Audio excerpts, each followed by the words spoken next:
ин модари 73 сола умедвор аст ки раис ҷумҳури Тоҷикистон ба парвандаи писараш дахолат менамояд ва ӯ мавриди афв қарор мегирад. ӯ модари Иззат ҳамон ҳомии ҳуқуқи муҳоҷирон аст ки дирӯз ба 9 соли зиндон маҳкум шуд. иншоалло озод мешавад, иншоалло ҳама кораш ба неки омадага гуфтам. аввал ман хеле хак зиқ шудам, хак гераю нолаю худо дазора кардам. ва ҳам хеле гуфтам, ҳоли ба умедам, аз худо умед дорам.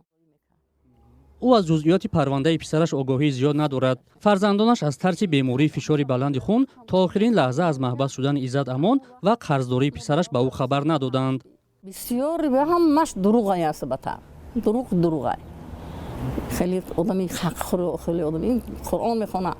медона ҳама бадунека. ин қарздор мешуд, пули мардума мехӯрд, мегирифта. ӯ қабалои ё пули ёфтагӣ дар он растия. ин хизмати мардума, хизмати ҳамин дӯстоша кард. Иззат Амон ҳомии ҳуқуқи муҳоҷирони тоҷикро ки баҳори имсол аз Русия ихроҷ ва дар Тоҷикистон дастгир шуд, ба гуноҳи қалобӣ ба миқдори махсусан калон маҳкум карданд. худаш ки аз мунтақидони ҳукумати Тоҷикистон аст, мегӯяд гуноҳе накардааст. вакили мудофеъ ва наздиконаш ҳам ҳукми додгоҳи шаҳри Душанберо ғайриқонунӣ медонанд.